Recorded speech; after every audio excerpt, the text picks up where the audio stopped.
Suivez sur YouTube, sur la chaîne YouTube, la chaîne Eden Ngali TV. Vous avez information qui toko, information fiable, information vérifiable. Eden Ngali TV qui toko na chaîne Mogozo peut savoir information sur Eden Ngali, chaîne qui toko na YouTube angwanati. Abonnez-vous sur Eden Ngali TV, n'ayez que na manka qui bino tellement manka si vous kaki ngai vous contacter ki ngai Eden toujours mon les sociétés qui n'ayez pas besoin Eden azaka un peu malade et maintenant Dieu m'a sauvé, je vais bien.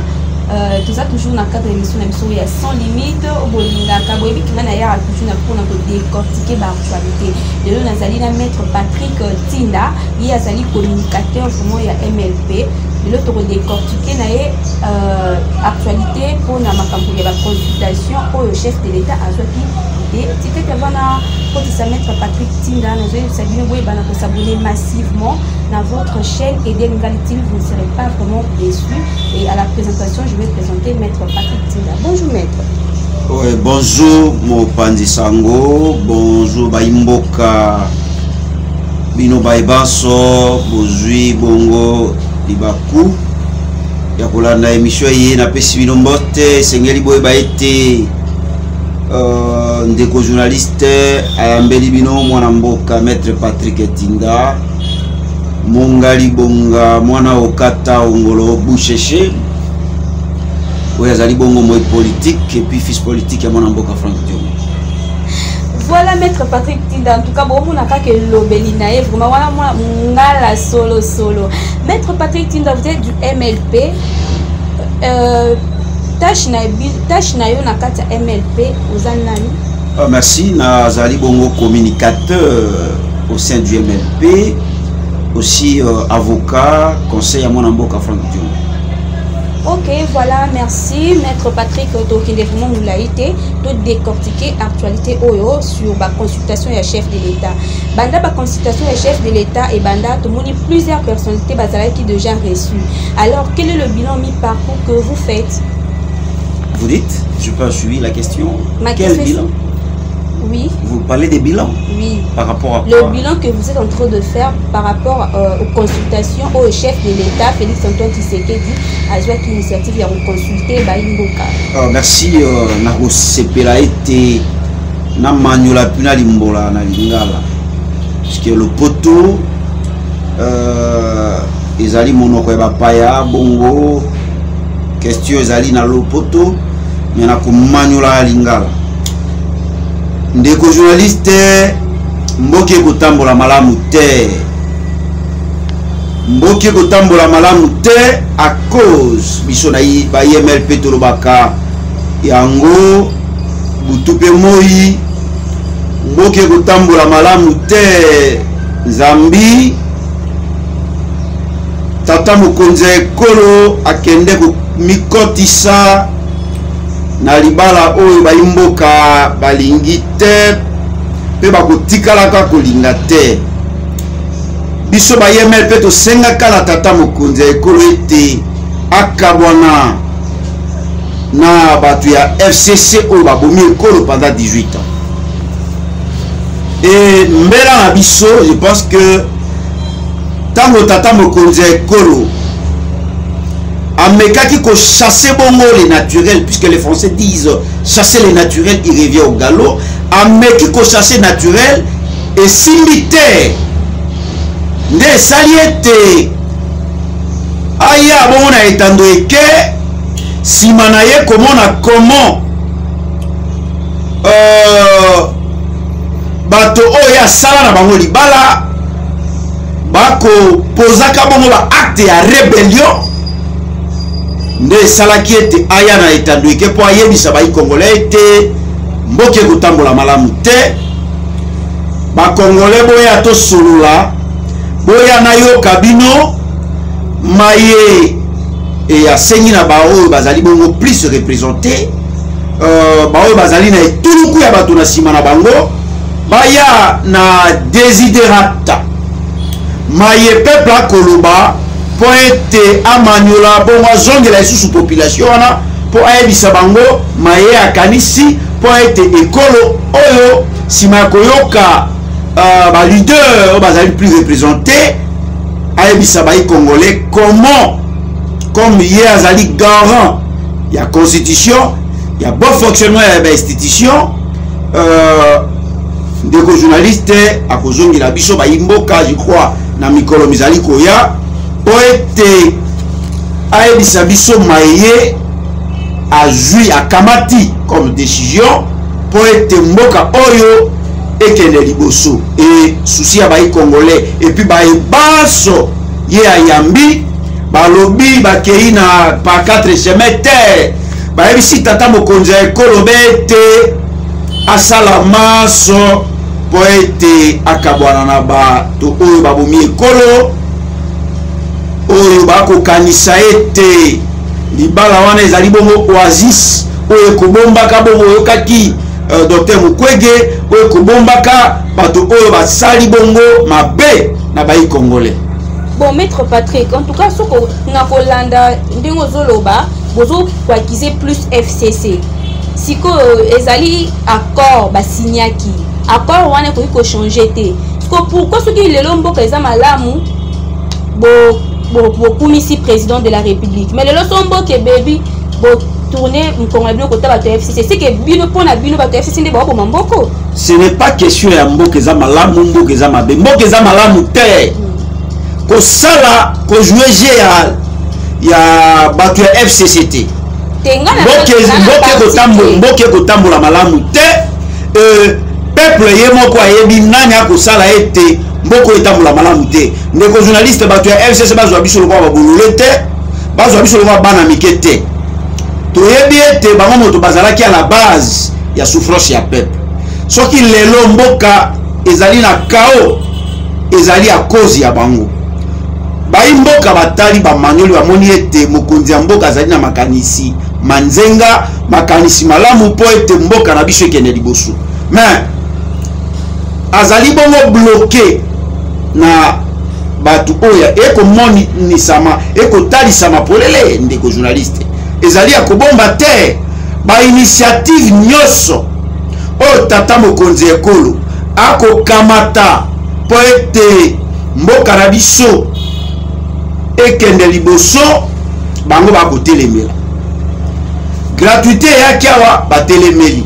maemaso bawelaki ministère ya finance po babloquer tata mokonzi ya ekolo et oyebi ete jusqu'aujourd'hui na baentreprise presque nyonso oyo esalaka ete mboka ezwa misolo ekokamba mabe na bato ya FCC lelo etalisami polele ete institution monene ya mboka institution président de la République ezali bongo combattu na bato ya FCC même maye législateur abanzaka te kekoki kokoma il ne pensait pas que un jour parlement ekoki kozala bongo kokota bongo na conflit na institution président de la République lelo tomoni yango c'est que pour ne faut pas dissoudre parlement tosengaki yango ezali makambo te tokosenga sikoyo biso bayeme mpe tosenga yango depuis kala uta kala ete tata mokonzi ekolo a dissoudre bongo assemblée nationale oyo ekosala bayi congolais mitu pasi nano tomona parlement ya boye te oyo bango baye wana non pas mpona kosalela intérêt ya ba soi-disant bato oyo batindaki bango alors que peuple akoreconnaître te ke apesaki FCC majorité numérique comment ba wiko na bino makasi boye Chabert azwi te bakende kozwa ba député ebele bo pas quelle baguette magique pas quel miracle mais balobi bato FCC nde bazana bato ebele etikole kabino bato ebele ça veut dire donc FCC nde mutu azana aza vraiment la majorité ebele kole kabino kasi majorité yango to koloba butu pe moi était comment 2006 monsieur Kabila azwi plus de 370 députés azwi les lotaires soit disons majorité na 2006 bazui yango te 2011 et salami bongo te pas quelle baguette magique na présidence bozui te mais boke kozwa et tout le coup ya ba député ebele boy nde ba congolais ba koloba été ba ko se reconnaître te na tout le coup ya ba député wana au soit disant bazui majorité nanga sopela bango na tina été na société pas bloqué mboka mboki kene liboso te accord yo koloba accord de journaliste est-ce que accord wana ezali likolo ya mobeko likondi encore que accord ba yi congolais ba yebi yango te on ne vient pas en politique pour s'enrichir ba yaka na politique te pour na ba propre intérêt na yo ba yaka na politique pour na ko servir et ba yimboka ba moni ete FCC akutmaya maïnyoso miango maso ekolengelama na ka FCC ezali miango oyo ekosala te ete mboka ekende liboso ezali ba miango oyo ekosala ete ndeko journaliste mboka oyo ekende obena kao et puis ba miango ekosala ete monsieur Kabila aluka azonga lisusu na bokonzi oyo bayimboka bakolinga yango te lelo tilobi. Bon, merci maître la moni faut moza na kanda makasi pour lobelio ezo banisa na ngamo. Bon maître tout non na test juridique ya RDC. Kolandisama na ba homme politique nyonso président de la République a consultaki. Banani bazolobe éventuelle requalification ya majorité parlementaire. Je pense que Ekosalema en fait consultation Ekosalema à huis clos président de la République Karana Bato ya koyamba mais tango ba ko bima je pense que yonde binonde ba pandisa on fait boye bisabiso puisque to ko la nanetando ke binonde bo opposé ba ko bima ba mituna ba je pense que la majorité ya bato ba ko bima ndenge ba ko s'exprimer et ko talisa ma polele te tout le monde n'est pas d'accord. Tout le monde n'est pas d'accord na accord la coalition FCC cash. Et les Congolais ils allaient à Kobomba terre, balingi na bango coalition FCC cash te. Vraiment. Des journalistes, qu'est-ce que la RDC a bénéficié de cette coalition? Est-ce que Mboke Keli Bosso Totoko assisté à un spectacle moko désolant, tout le temps des divergences, tout le temps au Swana? Est-ce que les journalistes depuis ça fait 2 ans oyo bisobaï congolais na bokambami na coalition FCC CAS to bénéficier de leur côté to misala terre to continuer ko defaka mapa na tongo to continuer ko kimaka ba mama ya mapa na poko ma ezalité l'otili ezalité. Qu'est-ce que nous avons bénéficié de cette coalition au biso to qualifié na coalition moko ya bondoki, une coalition contre nature, une coalition anti-peuple. Qu'est-ce que nous avons bénéficié de cette coalition? Si vous, Maître Patrick, na consultation et chef de l'État, tout le monde qui peut bengsa qui ba comédien na ba musicien. Tout le monde peut les sous ba cher ba yaki ba chege pe ba yaki. Ce que bon ba ko apporter ni ndeti na carte consultation. Mais c'est gravissime madame les journalistes. C'est tellement grave. Si vous pouvez réduire ces pères de famille, musiciens pères de famille, comédiens pères de famille, chege chailleurs qui sont fils et filles de ce pays, qu'on réduit bango na néant, c'est gravissime. Non, je pense que non, c'est grave. Je ne peux pas tolérer. Je ne peux pas tolérer. Cette question ne vaut pas. Ezali na sikate. Puisque ce sont des pères de famille, ce sont des responsables. Oh, bazali pe na société moko ekende liboso. Parce que babi so ndimi tozo tambola na mboka ezali kaka ya bayi politique te. Mboka ezali kaka ya biso bayi politique te. Mboka ezali ya moto nyonso. Mboka oyo ezali ya bashege. Mboka oyo ezali ya ba comédien. Mboka oyo ezali ya ba artiste musicien. Mboka ezali ya moto nyonso.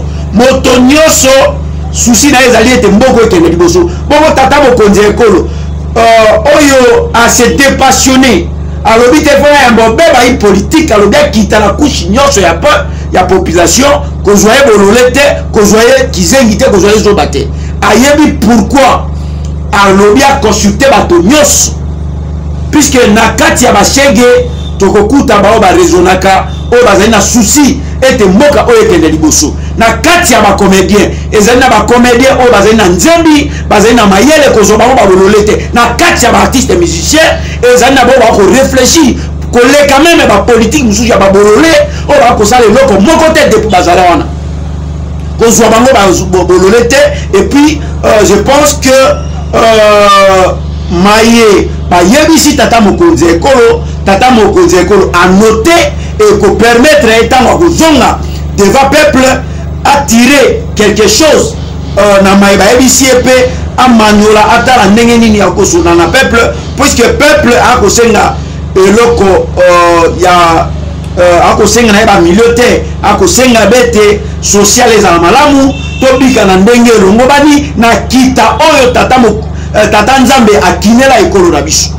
On ne peut pas comprendre, on ne peut pas admettre ce qui biso ba MLP to boya ko sana monsieur Kabila tout simplement puisque tout le monde a été azali na souci ekolo te bande ko sala politique ya mabenga na bango non pas politique que le peuple a se retrouver tozali na kita ebele mais ce qui dit le loyo to tu ko fêter 60e anniversaire ya mboka na biso ya indépendance ya mboka na biso et que jusqu'aujourd'hui congolais a ko vivre na pauvreté koleka bamboka nyoso c'est inadmissible, c'est inconcevable. Yango moni malgré ba poste ba proposa mwana mboka Frank Diongo atikala ka constant asala ba boloko tout simplement pour être biso ba MLP to lukande intérêt à peuple au lieu to luka intérêt à biso moko puisque to monaki binomo monaki ba politicien ba kende pas Kabila ba bima ba kende ba et nous étions restés constants. Les alités pour être tout a besoin de mais tout la souffrance ya peuple. Comment biso moko s'enrichir au détriment du peuple congolais oya kolela oya konyokom. Peuple riko kosaye ndeko journaliste. Riko kosta peuple nyonso un certain moment riko kosa une partie à peuple moment nyonso mais okokosa ka peuple nyonso te et les nyonso. Et je pense qu'aujourd'hui, le peuple a compris qui est à la base de sa souffrance et le peuple est prêt à prendre ses responsabilités en main.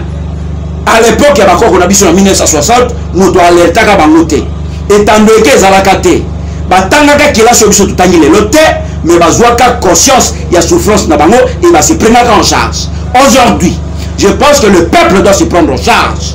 Puisque peuple oyo azwa kamakamune na maboko te atika la combien de souffrance et nous on ne peut pas admettre ça que jusqu'aujourd'hui tu fais moins na coli 60 ans yali panda et tu continues koyer là peuple zwa makamune na maboko aussi identifié banani bazali à la base de la souffrance na tout le monde qui na Tunisie tout le monde na Tunisie tout le monde en Égypte comment peuple a moni trop c'est trop à se prendre en charge tango bakoko babengana mondele Mondele peko bakoko na biso babengana bango.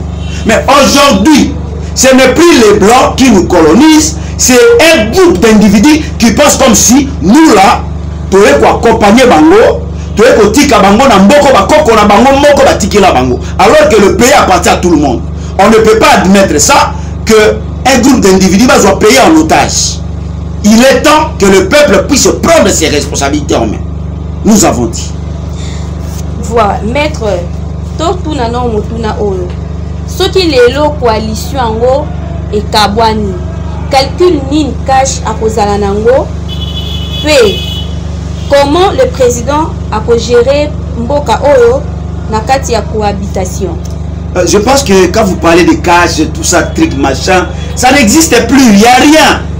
Et ni cash, ni FC, et l'autre, vous avez souci. Awa, toye pour la union sacrée.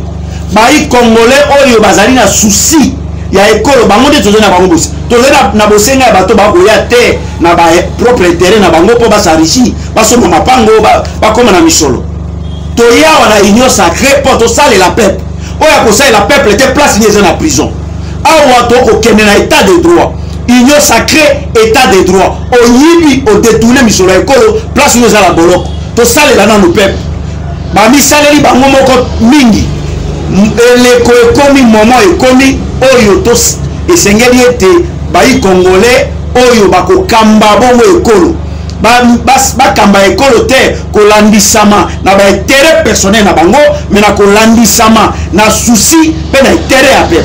C'est ça, c'est le combat que nous avons mené depuis.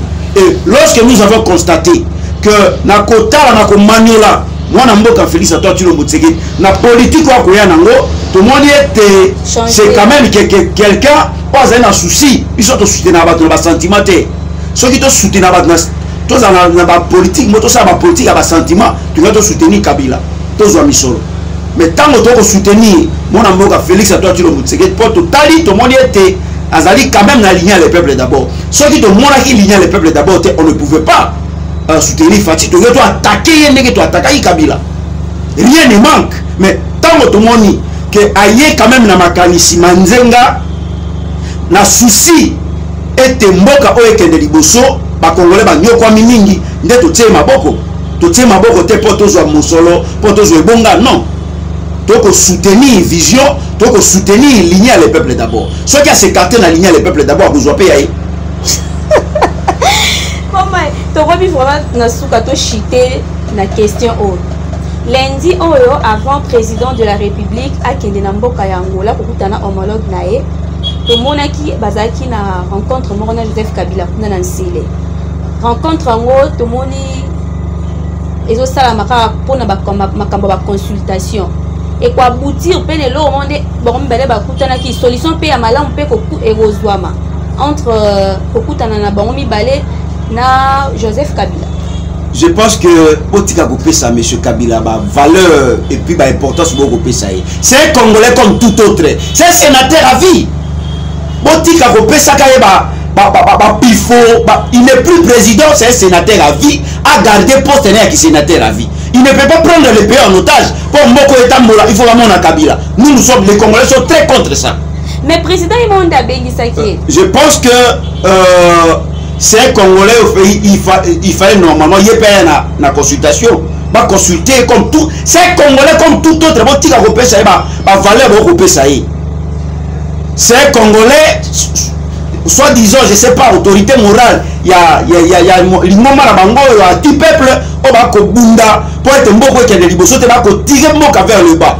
Et je pense que Bakutana, Aya te et qu'on changer projet il y a union sacrée de l'autre côté souci ezalito kende na union sacrée moko ekende liboso c'est ça le souci ceux qui te moni que bango ba yepo ba échouer ba faire échouer union sacrée ba kozwa ya bango et je pense que le peuple tango ko telema tango peuple congolais ko telema ndenga telema kana 1960 je pense que akoyoka motote bo monaki yango na proposition ya malonda ndenge to telemaki peuple tellement qui va banga qui va retirer qui mais tant que va koyesu na propos na provocation na bango tant que va terina qui malonda balongoli pour inscrire à l'ordre du jour bakati signal peuple tant qui ko timbela abimaki na balabala lero malonda ba teriner était na chef de l'état tant que va ko provoquer ko continuer ko provoquer peuple ba ko kanisa neti peuple azali sima na bango peuple sa tika bango kala peuple alingaka bango te etali samaki Sadari abimaki 3e tango ba koyaka la provocation pour na peuple ye moko alingi Félix Tshisekedi soki peuple alingaka Tshisekedi te peuple alingaka bimala puisque on était peuple azalaki tout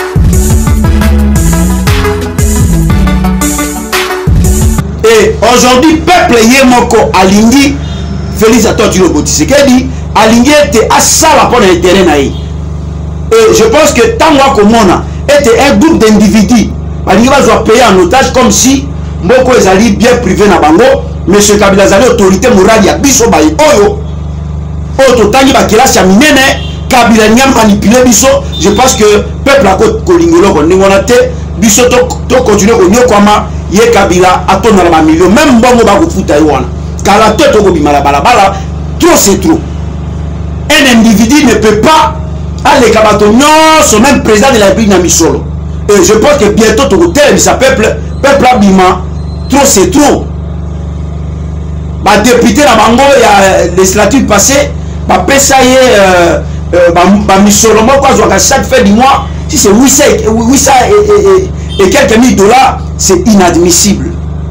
Tout qu'on dit, mais un autre peuple, fois bima la balabala, atali sa mécontentement, atali sa été aligné, Misolo, bah, couper ça, monsieur Kabila, on a chaque fin du mois, mboke keneke toujours na kao ye Kabila sepilaka ye na banzene nekenaye.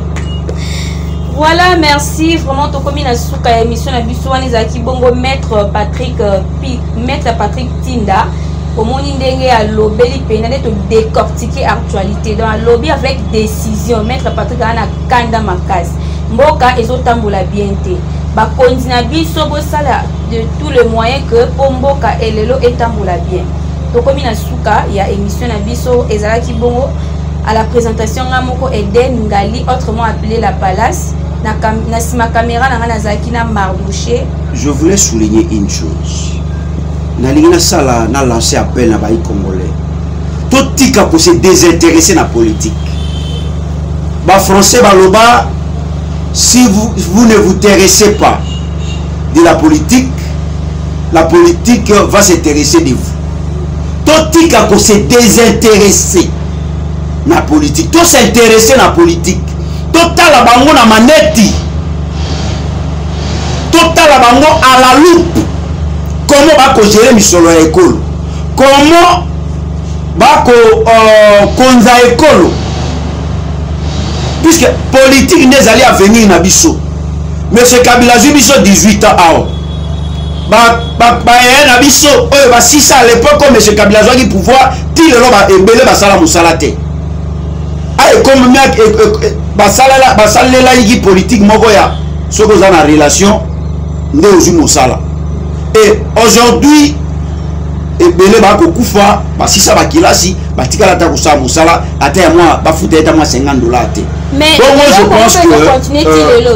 je pense que kasi tango ba ko benga union sacrée ezali pona ko bengana ba nyonso oyo ba ko ya na politique pour ba s'enrichir ba to lisobe ma ba bengana bango to luka ba ye ba oazora o ba ko ya po ba sali la ekolo po ete ba congolais ba se retrouver congolais nyokwa mingi misala ekoto ma yekoto bisika biso l'utilité ingela congolais atika ko défendre palik et ko sala monter ma passe comment jusqu'aujourd'hui to continue à côté ma pas defaka et congolais là na butu akanisa lobi na kolia nini et on doit alors que ba pays ba mboka ebele même ya ba paya ba si ba leka étape wana tango déjà moto akolala akobanza lobi bana ba kolia nini lobi to kolia nini fufu nano ba defaki ako banza ndenge akofuta fufo ba defaki mapo ba de est-ce que école ko kende liboso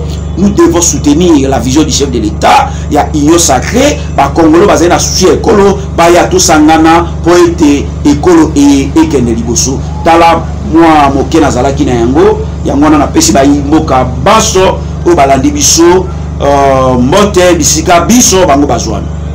Merci maître Patrick Tinda, tu as vraiment dans ce cas émission à biso. Pour mon indenge le maître Patrick te décortiquer na actualité.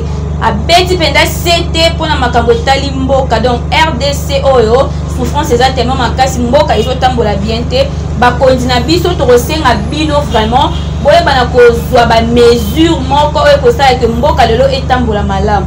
Taki bongo émission na biso ya sans limite na sima caméra to zakina Mardouché Kasiama émission na biso moko lelo soki awa mais to rozonga lisusu ko pesa bien ba actualité soki to kisu ko confirmer ko awa to pesa ba actualité to lo kotana balabala ba lo biso pesa actualité balabala bomi bande ko ba congolais donc pesa vraie actualité ba congolais pe ba sana moi idée sur yango.